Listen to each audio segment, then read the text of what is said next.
Hello, hello. This is Cassidy from the Caregivers Hub, and I'm super excited to be coming to you tonight with our first ever Caregivers Hub Hangout.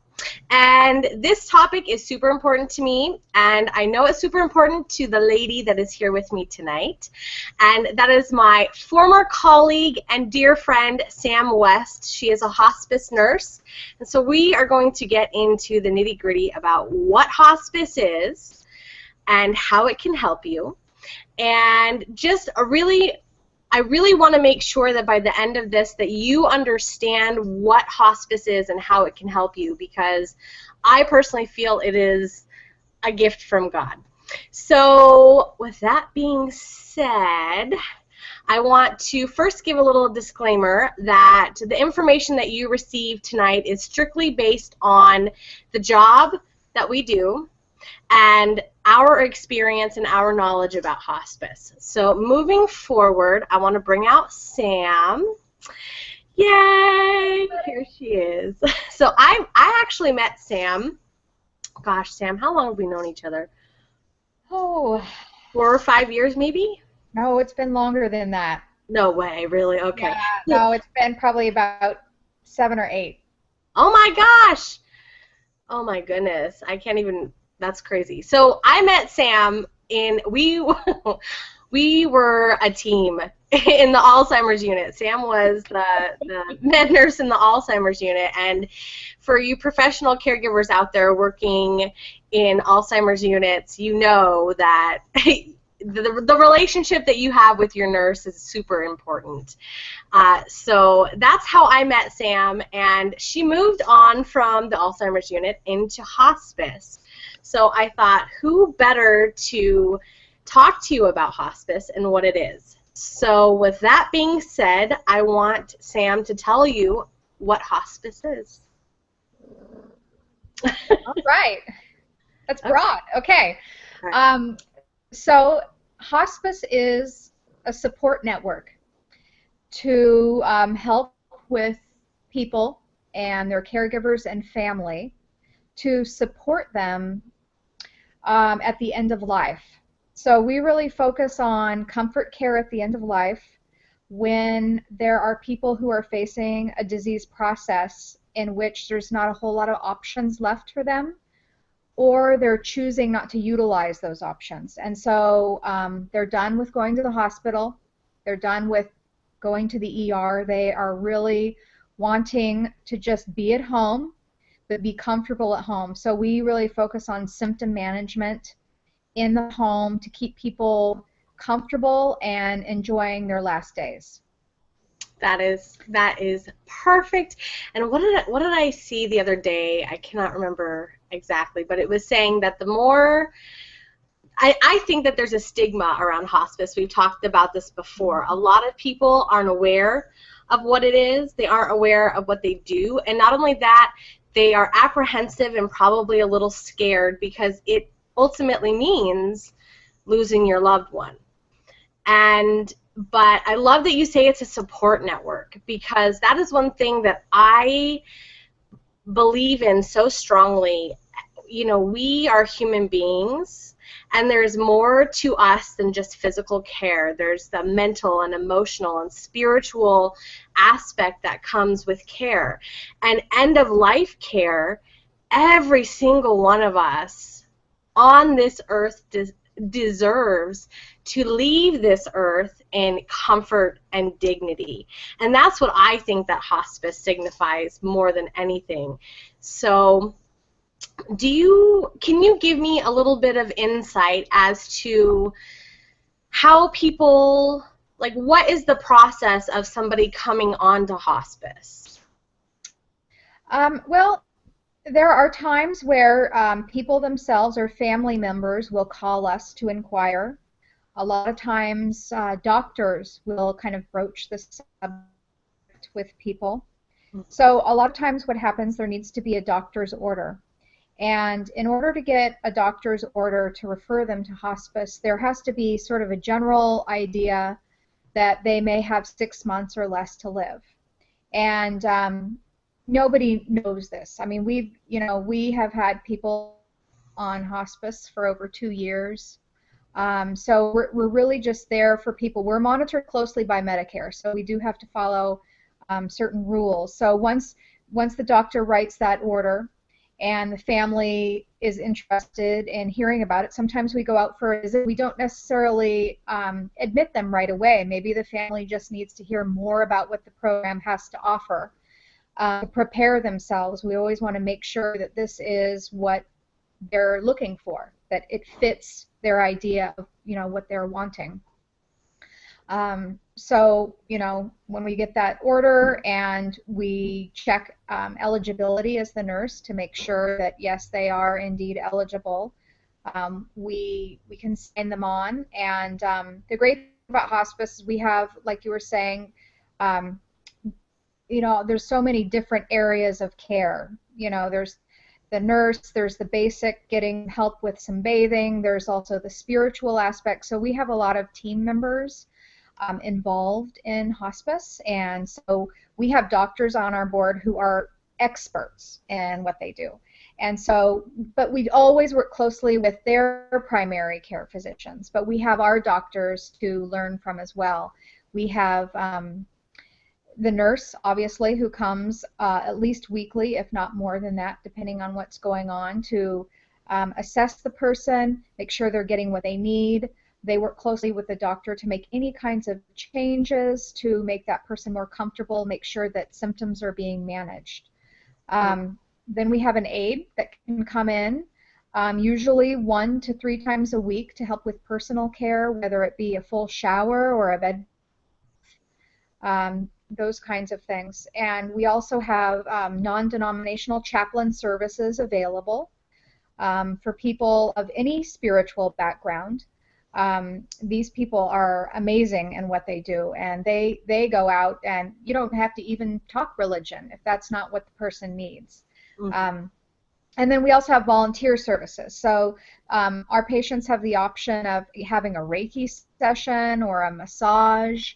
There's music therapy. This gentleman with a harp can come out. There's just people who volunteer enjoy coming out and reading with people. Some people help to journal a person's life to help them sort of bring it full circle for them and tell their story. So there's a lot of support within the hospice network. Wonderful. I really have enjoyed working with hospice nurses, especially, when we worked together. It was super important, at least I felt as a certified nurse's aide, when hospice nurses came in to evaluate or check up on somebody, that as a caregiver, I was making sure that the hospice nurses that came to visit their patients really had a full view of how they were doing. Like, because as caregivers and CNAs, we spend the most amount of time with people. And so, and not only that, we know them. We know their signs, their symptoms, and maybe they're a little cognitively less than they were a week or 2 ago, or all of those things. So it's super important, professional caregivers and certified nurses aides, that you take the initiative and make sure that you know who your hospice nurses are, your regular nurses are, and that you are reporting any changes with your patients, because it really is going to give them a full view of how they're doing. So I love hospice. And I'm trying to think of my next question. Oh, okay. So I want to talk about pain, okay? Because as a certified nurse's aide, it is ingrained in us to be able to identify pain, because sometimes pain isn't always verbal. Sometimes you don't always know somebody's in pain. Especially when you're dealing with somebody who has dementia or Alzheimer's. They cannot verbalize or understand that they are in pain. So to be able to understand the different indicators of pain is super important. But also I want to talk about how hospice manages pain. Well, we're experts in managing pain. That's one of the biggest things that we manage all kinds of symptoms, but obviously pain is a big deal for us, and so that's something that we're very familiar with. Um, we actually, hospice, we have our own pharmacist as well. We use a company that we can reach out to anytime, day or night, to consult with another pharmacist. So we have all these options of people that we can glean information from. Our doctors of the day. We work closely with the primary care doctors, but I often find that a lot of times when primary caregivers, they sort of give that hospice referral, they might not be as comfortable with end-of-life care as, say, the people working directly in hospice are. So oftentimes they really kind of rely on us or really look to us to help make recommendations and to really understand what's going on. And a lot of our patients also are in a position where they just cannot make it to the doctor's office anymore. That's just not an option for them. There are, I guess, some doctors that come to the home, but that's, few and far between. But so they really rely on us. We're sort of the eyes and ears of the doctor. So, we use all kinds of things for pain. Obviously, pain medication is one of those. There are several different pain medications to choose from. We also use different things as well. That's why we have music therapy, options of massage and Reiki, those types of things, because sometimes pain isn't always physical. It can be more of a mental or a spiritual pain as well. Right. Good. Well, I think that's one thing is that that I want to convey is that when someone is actively dying, their body is shutting down slowly. And nobody in their right mind would ever want to go through any of that without something, right? So I feel like it is super important, family caregivers, when you are out there, I know that it is super, super difficult to watch your loved one go through something like that, but I want to impress upon you how important it is that their pain is managed. If you see any grimacing or screaming out or restlessness, agitation, sweating, pale color, those are all symptoms of, unverbalized pain. So it's super important that you make sure that you are conveying those symptoms and those signs of pain with your hospice nurse. It's one of those things that's really important to me because I feel like all of us have the right to go out in no pain, and as peaceful and as comfortable as possible. So that is what I wanted to talk about with pain. And if you're specifying to end-of-life type of pain, at end-of-life hospice, when somebody really is actively dying, we do daily visits. And so there's going on with the family and caregivers. And we are a support network that we're available 24/7. So you can call us anytime, day or night. You will speak to a nurse. We're all connected by computer, so we're able to know what kind of medications the patient was on, what happened at the last visit, so we're really up with what's going on. So we visit daily. We help caregivers in the end-of-life process, teach them, like what you said, the nonverbal cues to pain, which there are many. And I found at end of life that everybody can be a little bit different. There are occasionally patients who really don't require much pain medication, and then there are some who require quite a bit just to be comfortable. But once you get that person comfortable, it makes the whole family much more positive experience, because it's very, very difficult to watch a loved one that's visibly distraught or in pain, which oftentimes can happen. The body and the mind is going through a lot when the transition from life to afterlife. So I know it's, I've always considered as a certified nurse's aide and as a caregiver, end of life care an honor to provide for somebody. And some people and some caregivers, they are really uncomfortable with death, and they're uncomfortable with the whole process, and it becomes very hard because as caregivers we become attached to who we care for. But I consider it the most spiritual experience that I've ever had to share with another human being, is to provide them with comfort and dignity while they pass. Mm-hmm. So that's why I love hospice, because I believe that's what they stand for. Absolutely. Now, I need to make sure. I need to look and see. I wrote down all these questions because I threw out a ton of questions. I asked my support groups that I'm affiliated with to give me questions, and I had one the other day. And this is a good one. It says, people have good and bad experiences with hospice. How is it regulated, and who regulates it state by state, if you know that?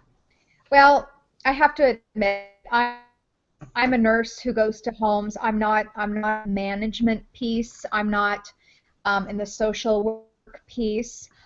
We are very close. I mean, we're managed big time. Because not only am I a hospice nurse out in the field, but I also audit charts. Oh. So there's always, there's quality assurance going on. There's, like every year, I'll go out on a visit with my manager. There's just, that was my cat, sorry.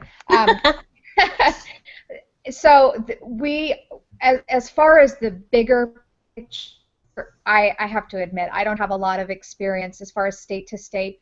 I do find that a lot of hospices tend to run very similarly, and I think we all learn from each other. So I know a bigger picture there that I don't have a whole lot of knowledge of, because I'm more of a nurse that goes into the home, more of the daily kinds of things. Right.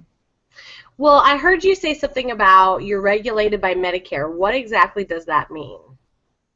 Well, Medicare is what pays for hospice. Okay. So there are certain criteria, and we have to follow those very closely. Otherwise, we are out of line, or we don't get paid and that kind of thing.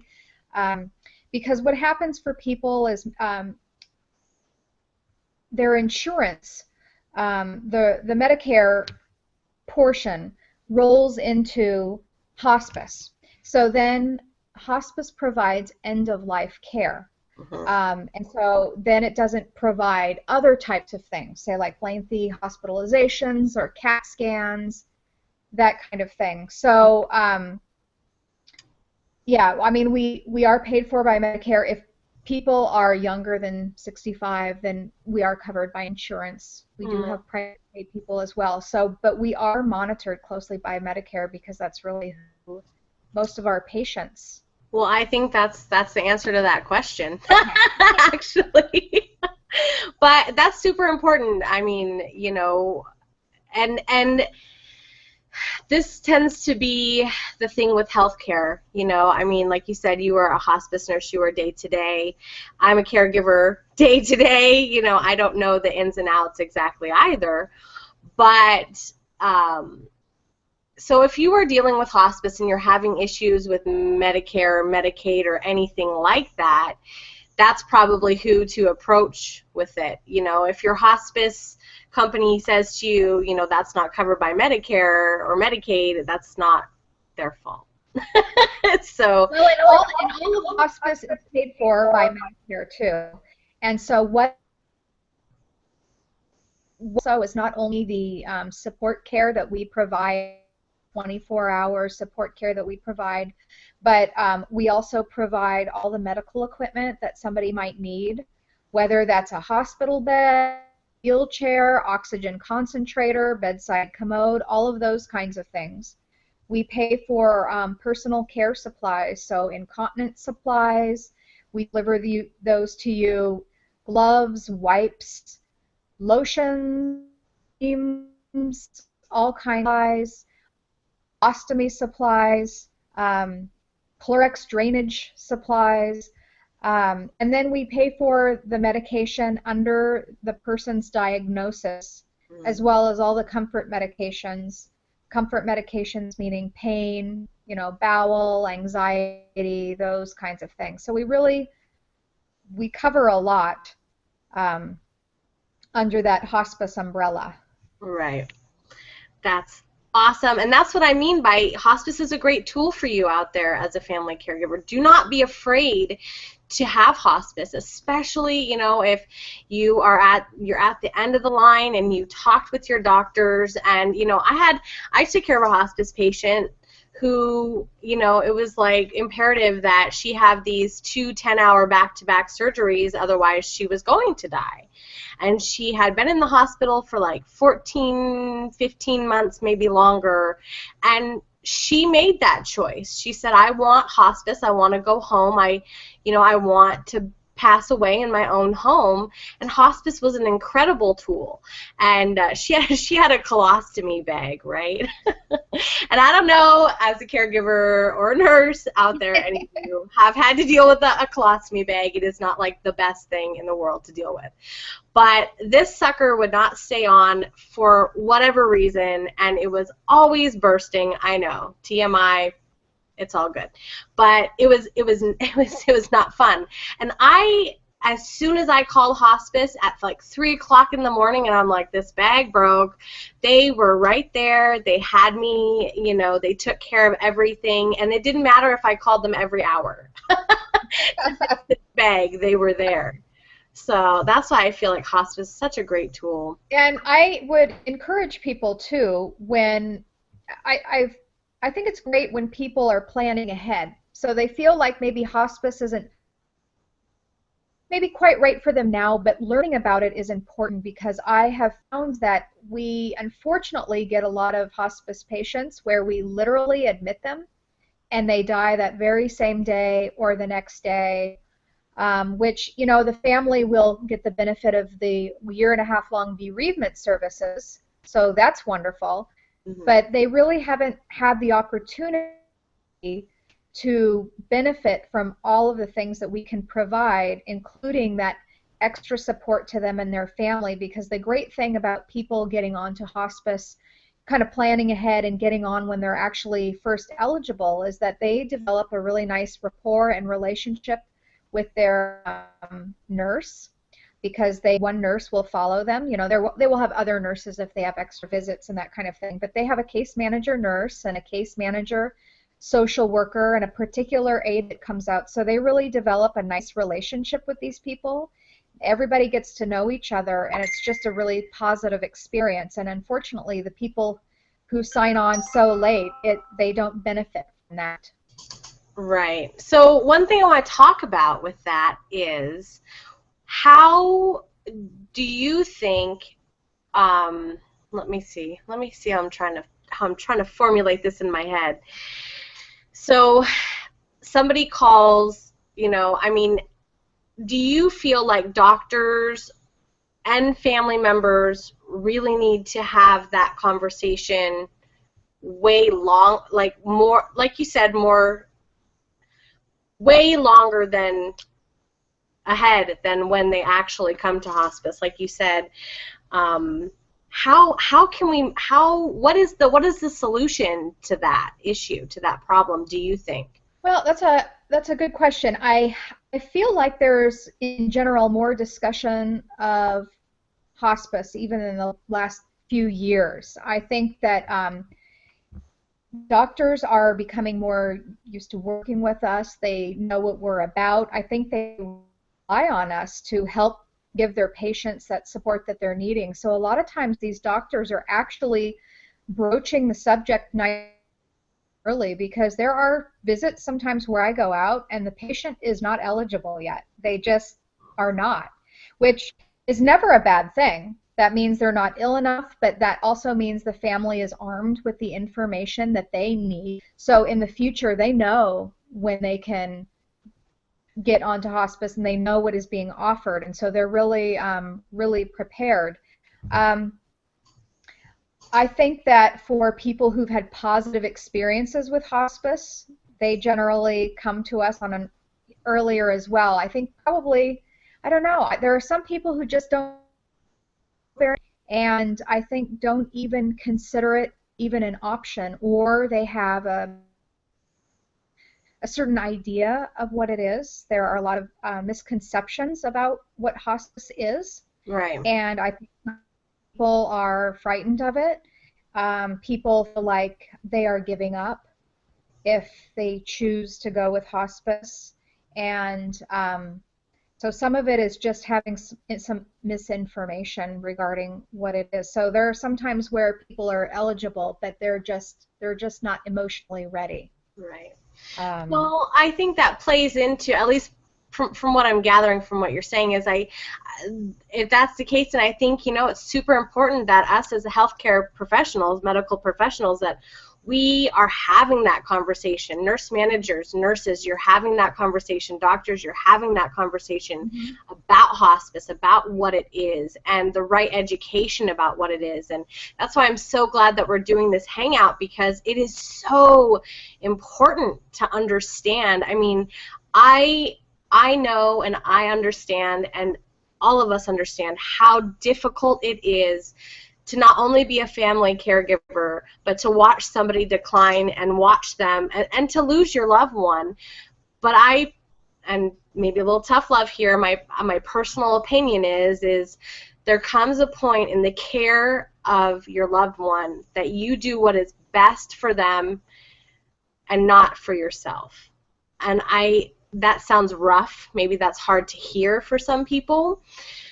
But I think that sometimes we selfishly, as human beings, as emotional, spiritual things, it's so hard for us to deal with these things that we close ourselves off to these options.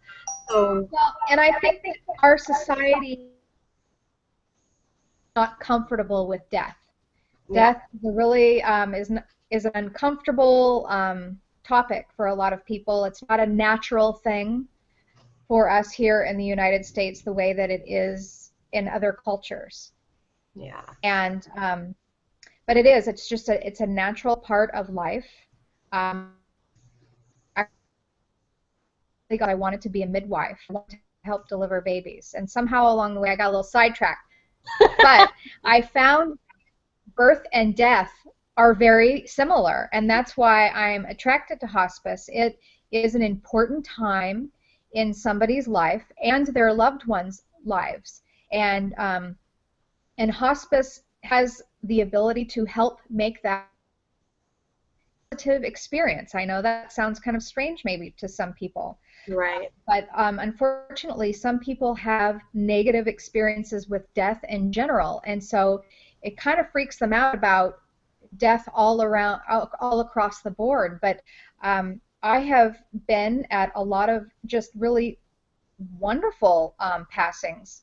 Yeah. It is kind of, you know, the cycle of life, and the family was given the support and the education that they needed, and so it was actually a really wonderful time where the patient and the family got to spend a lot of wonderful.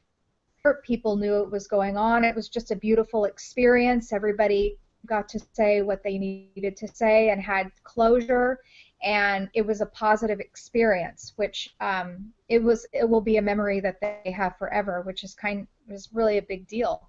The loved ones who are left behind. So Absolutely. Absolutely. Oh my goodness. You know, somebody asked me that at some point in, I don't know, I've been doing this for 13 years. At some point somebody asked me if it bothered me, you know, to be around people who were sick and dying all of the time.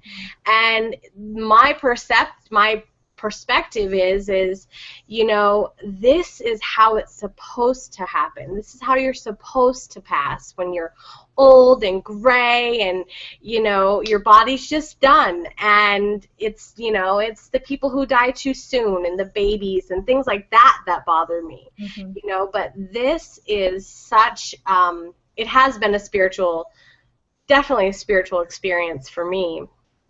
And like you said, it can be a positive enlightening experience if you allow it to be. So I'm trying to think if there's anything else we talked about. Okay, one thing I want to talk about, and I think is super, super, super important. Sam and I, we got together and we had dinner last weekend, and we talked about things, and we talked about the correlation between hospice and home care. Okay, so as you've heard Sam say, hospice is a support network, and there are home care aides with hospice that come out and do baths, and they're there for a couple of hours. So one thing that we had both talked about last weekend was the fact that this hospice is not home care. Hospice. Yeah, and hospice, actually, we have our own aides. Right. Home and hospice aid. Uh-oh. Oh, there you are. There, they don't even really. Can you see me? Okay. Kind of. There you go. It happens. It's live. It is what it is. Did I disappear on you? You did. Oh. Yeah, you had a funny look on your face. I was wondering what's going on. So I lost you right about where you were. I'm sorry. I lost you right about where you're explaining about your home care aides and your Oh, aides. yeah, so home care, yeah, hospice aides are hospice aides. So our home care and hospice don't mix as far as the care workers go. So when you get an aide out there for a hospice patient, they are specifically a hospice aide, and end of life is what they know. Right. They're very knowledgeable in that, yeah. Okay. So that leads me to talk about family caregivers out there, right? I know your struggle. The struggle is real. I totally understand that most of you are caring for your loved ones by yourself. You're tired. You probably, maybe you can't afford an agency, and here the only respite that you have is this 3 hours when the hospice aide comes. Well, and we don't come for 3 hours. So I got to be real about that. Yeah, okay. No, it's more like an hour. More like an hour. Okay, yeah. So I guess that's why it's important to clarify that, is that even though hospice has a lot of benefits, that respite care is not one of them. No, yeah, we're a support team. We are not primary caregivers. And so some people sorry, Poots is barking. It's live, like I said. So that is important for people to realize, is we are not primary caregivers. We are a support network. So we help to support the caregiver and the family. Right. Isabel. Yes. I'm sorry. You're being a watchdog. Well, I mean, I think that's so important to clarify, and I mean, we will get into home care is a whole nother hangout. I'm telling you what. Yeah, but I think that we have covered a ton of stuff. I personally cannot think of anything else. We've talked about pain. We've talked about the services that you provide. We've talked about end of life. Oh. What's the difference between, okay, so I saw this question in a support group at one point, and it was, what's the difference between hospice and palliative care? And that is a great question, and I am going to steal a metaphor from one of our medical directors that I work with. She explained it like this, which I thought was incredibly helpful. She explained that palliative care, it's like you're on a train, and you're getting procedures or tests or treatments, all kinds of things. And palliative care is like that train station where you stop and you get off that train and you consult with people and you really think about what's going on and what your end goals are and what's important to you, so that you then get on the next train and know what goal you're going for. So a lot of people who come to us for palliative care, they're not quite ready for hospice. They're just kind of weighing their choices. They're trying to, say if they have cancer, they're trying to figure out, do I go ahead and take experimental drug? Do I do this radiation?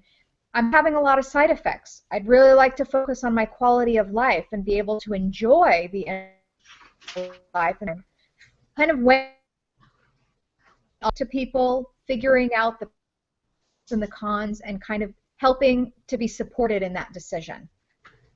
So that's more what palliative care is, whereas hospice is the person has already made the decision that they don't want any more treatments, procedures, that kind of thing. They really just want to focus on comfort care, and they want to stay at home where they're happy and focus on that quality of life at the end. Right. So that leads me to my next question, because I just thought of it. So let's talk about comfort care. So, and this is one thing that here's one thing I want to talk about hospice as well, is that hospice isn't necessarily, you don't have to be just in your home to qualify for hospice. You're right about that. Yes. We go to people who are in long-term care facilities. We go to people who are in adult family homes. And we can come to people in hospitals as well. Oh, awesome, awesome.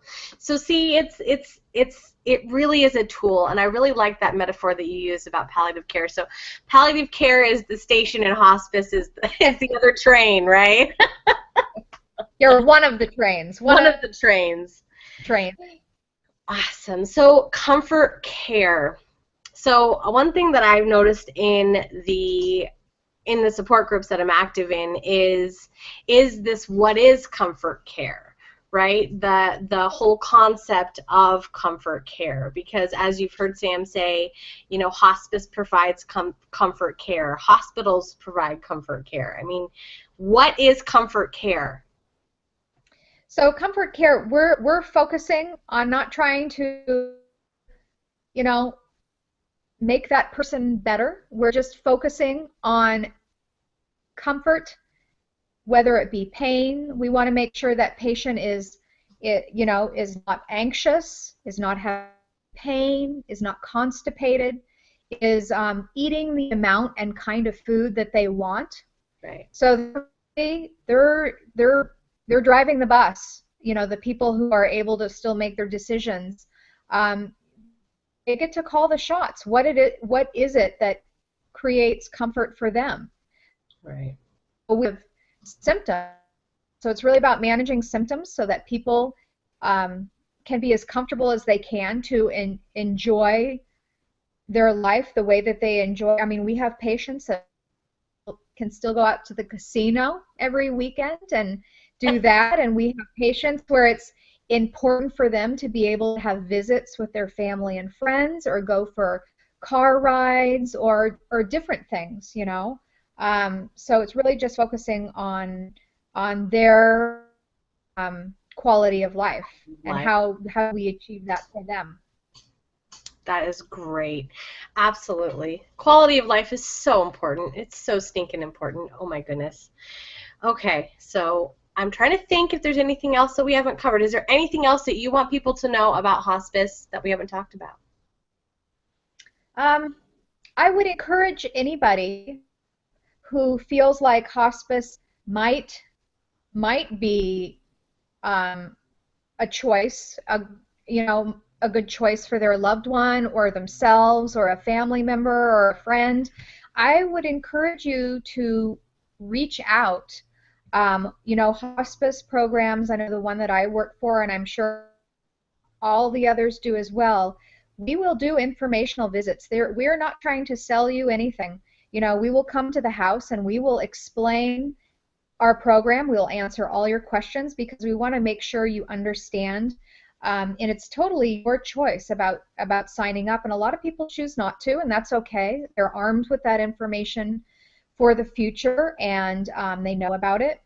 Hospice is also a very flexible program too. So knowing that, say, a person with cancer chooses to go on hospice because they're just done with treatments, But say they change their mind.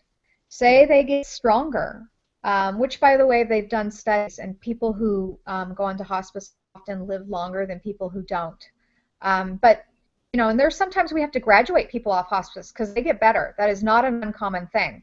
So, but say there's a new experimental treatment out, and the doctor thinks, you know what, you could go for it. Well, we're a flexible program, so obviously we don't cover that kind of stuff, but you can revoke from hospice at any time with a simple signature, and all of your insurance benefits roll right back where they were before. And that can happen the same day. So don't let the idea of not having all those big things covered under hospice frighten you, because we are flexible. You can sign off of hospice, do everything that you want to do, and you're not punished for the future. You can jump back onto hospice anytime in the future as long as you're eligible. And I also get asked a lot too about a time limit. There is no time limit. There is no, 6 months is up, we're pushing you out the door. It doesn't work like that. We've like I said, we've had patients on hospice for 2 years. So there is no time limit. You don't run out of your hospice benefits. So I know that makes people scared sometimes to inquire about it too soon. But I would encourage anybody who feels like this could be beneficial or helpful to them or their family member or friend, reach out to a local hospice. Make a phone call, and you get a lot of information with you're armed with information that you need. Right. Awesome, awesome, awesome. So I hope all of you people out there that are watching this are going to watch this. This is super important for you, and I'm so glad that Sam and I could bring this information to you. Make sure that you plug in. There's going to be a link below here to the Caregivers Hub Facebook fan page. Make sure that you're plugged into our YouTube, and make sure that you keep your eyes open for more Hangouts like this, because I'm constantly going to be getting my peeps together and experts in the field together to bring you information that's going to help you in your caregiving journey. So that's all I have for you lovelies today, and that's all I've got. Peace out until next time.